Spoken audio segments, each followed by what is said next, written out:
अस्सलाम वालेकुम दोस्तों, आज का हमारा CSS का 7 लेक्चर है। तो सबसे पहले उसके टॉपिक्स देख लेते हैं।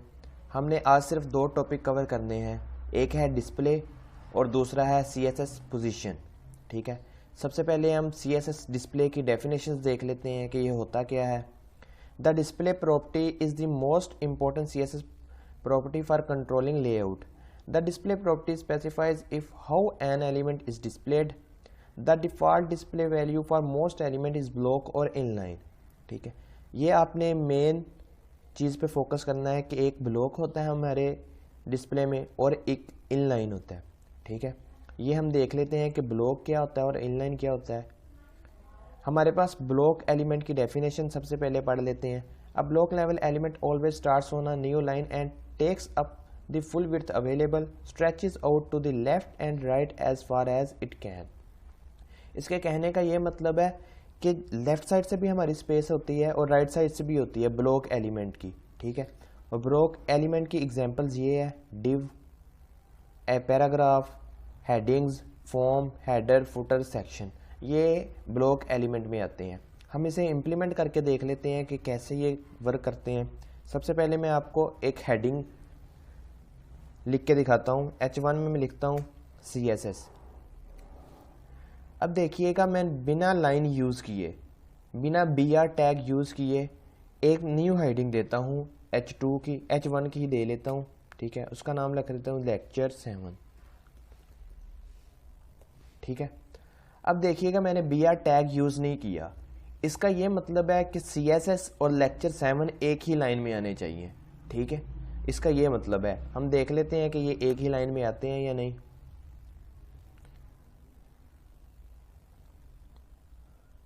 ये देखिए, CSS फर्स्ट लाइन पे है और लेक्चर 7 सेकंड लाइन पे है, जिसका मतलब ये है कि हमारा H1 एक ब्लॉक एलिमेंट है। ब्लॉक एलिमेंट का ये मतलब होता है कि जब भी हमने एक टैग यूज़ किया और उसे क्लोज किया तो नेक्स्ट टैग हम जब भी यूज़ करेंगे तो वो नेक्स्ट लाइन में जाएगा, मतलब ब्लॉक में जाएगा। ठीक है, इसकी आप प्रॉपर्टी चेंज भी कर सकते हैं। ठीक है, जैसे कि 3 मैंने आपको पहले प्रॉपर्टीज बताई थी, आप इनलाइन भी यूज़ कर सकते हैं, इंटरनल भी, एक्सटर्नल भी। मैं इधर इनलाइन यूज़ करने लगा हूँ। इनलाइन के लिए मैं लिखूँगा स्टाइल। ठीक है, इधर मैं लिखूँगा डिस्प्ले। डिस्प्ले, ठीक है, ये ब्लॉक एलिमेंट है H1, क्योंकि न्यू लाइन में जा रहा है। मैं इसकी प्रॉपर्टी चेंज करने लगा हूँ, इनलाइन में कर देता हूँ इनलाइन। ठीक है, ये इनलाइन में चला गया और ऐसे ही मैं इधर भी इसकी भी प्रॉपर्टी चेंज कर देता हूँ इनलाइन पे। सॉरी, मैं ऐसे क्यों कर रहा हूँ, मैं इसे, हाँ, बेहतर वे यही है कि मैं इधर इसे यूज़ करूँ। ठीक है, H1 डिस्प्ले इनलाइन। ओके, ये मैंने किया। अब देखिएगा, इधर जाके रिफ्रेश करते हैं। अब देखिए वो एक ही लाइन में आ गया। CSS लेक्चर 7 एक ही लाइन में आ गया। ठीक है, इसकी प्रॉपर्टी अब चेंज हो गई है, इनलाइन हो गई है। इसी तरह ये हमारे पास कुछ एग्जांपल्स हैं। डिव भी एक ब्लॉक एलिमेंट है। ठीक है, जब भी आप नया टैग यूज़ करेंगे तो वो नेक्स्ट लाइन लेगा। आप इसकी प्रॉपर्टी चेंज भी कर सकते हैं। ठीक है, उसे एक ही लाइन में ला सकते हैं। अब देखते हैं हम इनलाइन एलिमेंट। इनलाइन एलिमेंट इसके ओपोजिट है। ठीक है, इसके बरक्स है। An inline element does not start on a new line and only takes up as much width as necessary. ठीक है, जितनी उसे ज़रूरत होगी वो लेगा। स्पैन है, ए टैग है, इमेज टैग है। ठीक है, स्पैन टैग हम यूज़ करते थे, जैसे कि हम P फॉर एग्जांपल मैंने लिखा अहमद। ठीक है, अब रज़ा को मैं चेंज करना चाह रहा हूँ, रज़ा का, सिर्फ रज़ा का कलर मैं चेंज करना चाह रहा हूँ, तो मैं यूज़ करूँगा स्पैन। ठीक है, स्पैन टैग, इसके अंदर मैं रज़ा लिखूँगा और यहाँ पे मैं इसका स्टाइल कलर रेड कर दूँगा।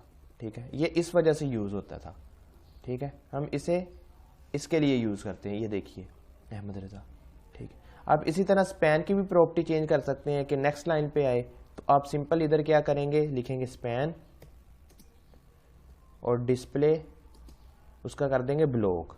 ठीक है, ये हमारे पास दो होते हैं यूज़, ब्लॉक और इनलाइन। ये देखिए उसकी प्रॉपर्टी चेंज होगी, वो ब्लॉक बन गया एक। ठीक है, अब डिस्प्ले में हमारे पास एक और चीज़ यूज़ होती है जो कि none, display none. Display none का मतलब है कोई भी चीज़ उधर शो नहीं होगी। ठीक है, आपको अभी दिखा देता हूँ, ये देखिए ये शो नहीं हो रही। ठीक है, हम इसका जावास्क्रिप्ट में जाके यूज़ करेंगे। जब हम डिस्प्ले नन करेंगे उधर हम एक बार रखेंगे। जावास्क्रिप्ट के ज़रिए जब हम उस बार पे क्लिक करेंगे तो हमें रज़ा शो होगा, वो हम जावास्क्रिप्ट में जाके करेंगे। ठीक है, अभी फ़िलहाल के लिए आप सिर्फ दो इसकी प्रॉपर्टी यूज़ कर लें, इनलाइन और ब्लॉक। ये दो प्रॉपर्टीज़ हैं इसकी डिस्प्ले की। ठीक है, जो कि मैंने ये लिखी हुई है। ठीक है, ये डिस्प्ले था, ये ब्लॉक एलिमेंट और ये इनलाइन एलिमेंट। नेक्स्ट हमारे पास क्या है, CSS पोजीशन। CSS पोजीशन की सबसे पहले हम डेफिनेशंस देख लेते हैं।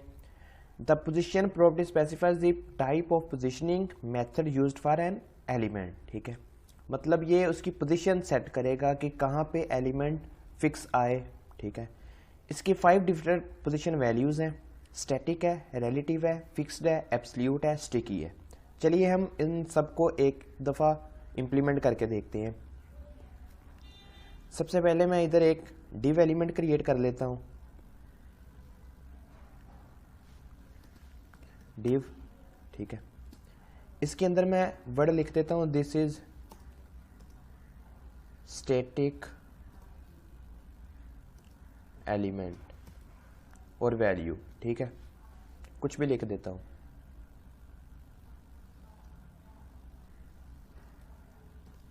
ठीक है, अब जो डिफ़ॉल्ट पोजीशन होती है ना, हमारे पास डिफ़ॉल्ट पोजीशन होती है, वो हमारे पास स्टैटिक होती है। स्टैटिक हम लिखे या ना लिखे, लेकिन डिफ़ॉल्ट पोजीशन HTML ने यही इसकी प्रॉपर्टी सेट की होती है।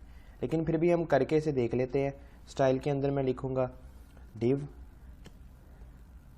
क्लास बना लेता हूँ एक स्टैटिक की, स्टैटिक। ठीक है, यहाँ पे इसकी पोजीशन क्या सेट करूँ मैं, position static. Okay, position static set कर दी। बॉर्डर इसका मैं लगा देता हूँ बॉर्डर। ठीक है, सॉरी बॉर्डर की स्पेलिंग गलत है। बॉर्डर मैंने इसका लगा दिया 2px सॉलिड ग्रीन। ओके, अभी इसे चेक कर लेते हैं। सॉरी, क्लास इधर नहीं मैंने दी, क्लास स्टैटिक। ओके, ये देखिए ये उसने उसका बॉर्डर सेट कर दिया है, 2px है। ठीक है, ये स्टैटिक है हमारे पास पोजीशन। ठीक है, इससे आपको कुछ नज़र नहीं आ रहा होगा, कुछ फ़र्क नहीं पड़ रहा होगा, लेकिन ये स्टैटिक होती है हमारे पास पोजीशन। अब हम नेक्स्ट देख लेते हैं कि नेक्स्ट हमारे पास क्या है। नेक्स्ट हमारे पास है रिलेटिव। अब रिलेटिव को हम देख लेते हैं।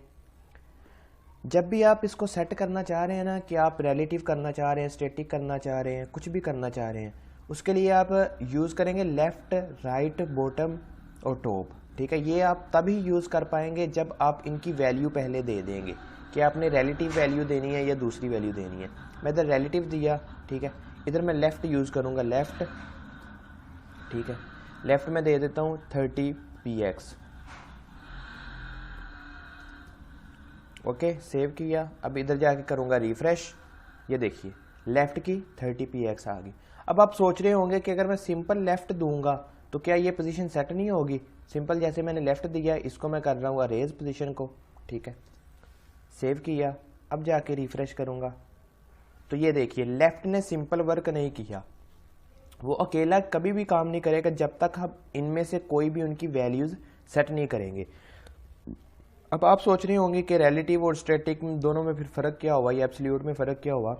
तो इनका कुछ स्पेसिस का फ़र्क होता है। ठीक है, जो कि बाद में हमें पता चलता है कि जब आप इम्प्लीमेंट करना स्टार्ट करेंगे तब आपको पता चलेगा कि ये कैसे काम करते हैं। ठीक है, ये रिलेटिव भी हमने देख लिया। अब हम देखेंगे फिक्स्ड। फिक्स्ड जैसे कि ये नाम से ही जाहिर है फिक्स्ड, कि आप इसे कहीं पे भी रख दें तो ये फिक्स ही रहेगा। जहाँ पे आपने इसे सेट कर दिया ये वहाँ पे ही फिक्स रहेगा। ठीक है, जैसे ये सेट है ना, अभी आपको नहीं समझ आ रही कि ये फिक्स क्या है। अब मैं इधर एलिमेंट ये बढ़ा देता हूँ। ठीक है, ये मैं बढ़ाने लगा हूँ कॉपी करके, कि आपको एक दफ़ा समझ आ जाए कि ये कैसे वर्क कर रहे हैं।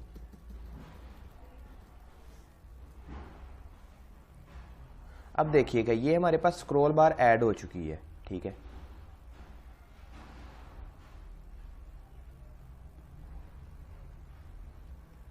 तो हमारा डिव एलिमेंट कहाँ पे गया, वो तो नीचे चला गया, सॉरी, फिक्स नीचे हो गया। इसे मैं करता हूँ एक्स, यहाँ पे कर देता हूँ ऊपर, ठीक है। और ये मैंने लेफ़्ट किया हुआ है 30px,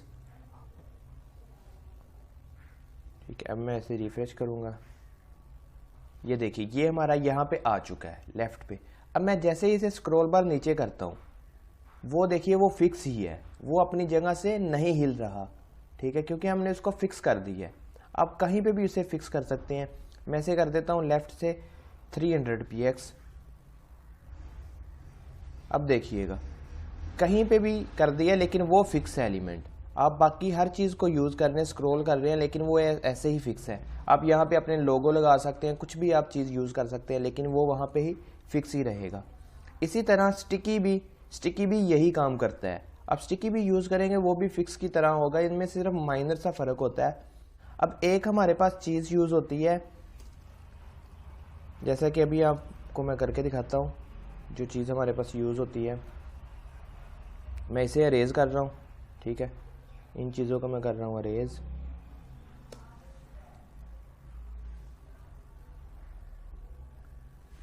अभी देखिएगा आप, अगर मैं इधर एक इमेज यूज़ करता हूँ, फॉर एग्जांपल मैंने इधर एक इमेज लगानी है, इमेज मेरे पास सोर्स उसका है सैम्पल पिक्चर, उसका नाम है, ठीक है, सैम्पल पिक्चर डॉट जेपीजी, ठीक है।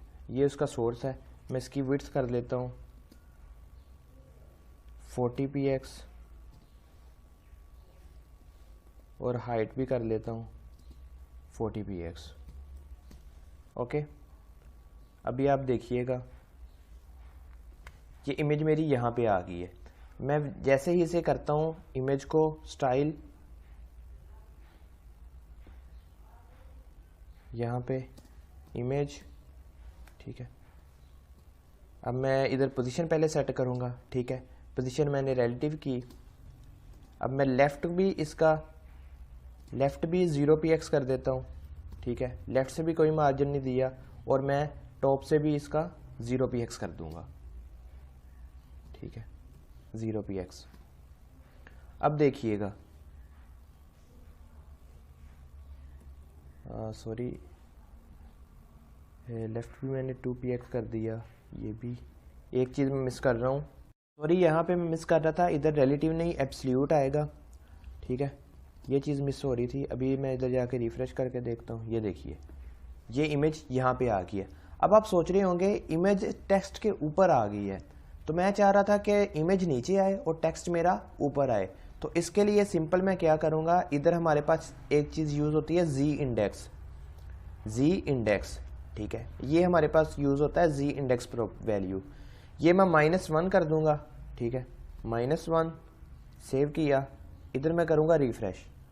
ये देखिए आपको नज़र आ रहा होगा कि CSS ऊपर आ चुका है और इमेज थोड़ी सी हमारी नीचे चली गई है। मैं इमेज का साइज़ थोड़ा सा बड़ा करके देखता हूँ, 90, और ये भी कर देता हूँ 90। अब देखिए आपको साफ पता चल रहा है कि CSS हमारे ऊपर है टेक्स्ट और इमेज नीचे है। ये हमारे लिए इसलिए यूज़ करते हैं जी इंडेक्स, ताकि अगर हम जब पोजीशन सेट कर रहे हैं, ठीक है, तो दो चीज़ें ओवरलैप हो गई हैं, हमारे पास दो एलिमेंट्स ओवरलैप हो गए हैं, तो उनको चीज़ों को सेट करने के लिए हम जी इंडेक्स यूज़ करते हैं, ठीक है। आई होप मैं समझाने के काबिल हो चुका, समझा पाया हूँ आपको या नहीं। आपको समझ आ गया होगा ये टॉपिक CSS डिस्प्ले का और CSS पोजीशन का, ठीक है।